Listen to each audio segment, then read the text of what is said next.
When do you follow the rules? And when do you make your own rules to fight for the change that you believe in? I faced that problem when I made the decision to fly to Egypt and speak on the stage of the World Women's Economic Forum. I'd been invited by the President of Egypt as one of the first women ever to speak as a political activist in Cairo. I was speaking about how I became a whistleblower against corruption in the Queensland government in Australia. A single woman travelling on my own in what's regarded as one of the most dangerous countries in the world, and with a broken wrist. I had lots of wonderful adventures, some funny stories with camels, and some absolutely terrifying stories in public transport.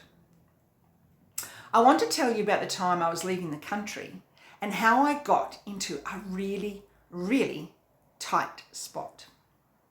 I was in a rush, just like everyone else, to get my bag checked in when I arrived at the airport terminal. It was absolute madness, people rushing everywhere to board their planes. I placed my first bag on the conveyor belt with my good hand, and as I was putting on my second suitcase, people were throwing their heavy bags on top of my arms, which then became trapped.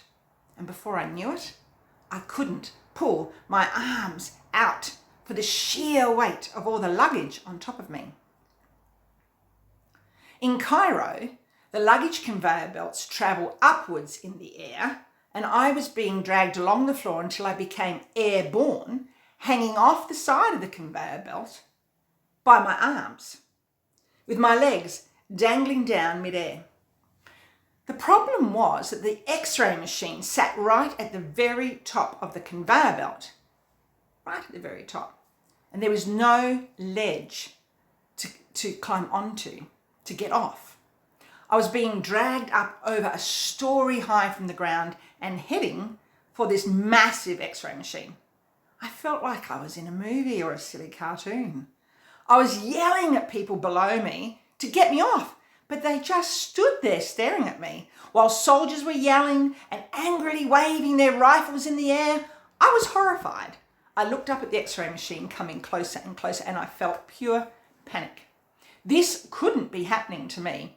I was getting really worried as my time was running out to jump off, and I knew if I left it any longer, I'd break my leg falling to the ground.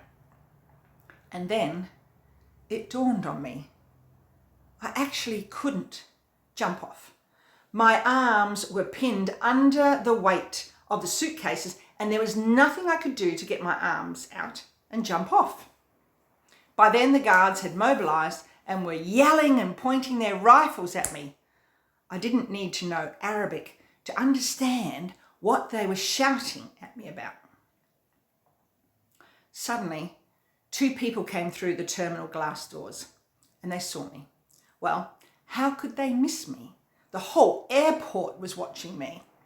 And still no one came to help me. My friends yelled at me and came running to my rescue.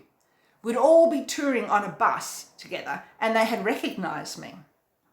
Well, they couldn't really miss me. I was the centre of attention at the airport, and they ran over and grabbed a leg each, pulling and dragging at my legs until my arms were pulled free and I fell on the ground, far below, breaking my fall, preventing me from crashing onto the floor and breaking both my legs. I was in sheer agony. My wrist was shattered and I was in deep shock. They picked me up from the floor and led me away from the scene. It was probably the only time I was speechless for the entire 2 weeks I was over there. But not all of my trip was chaos.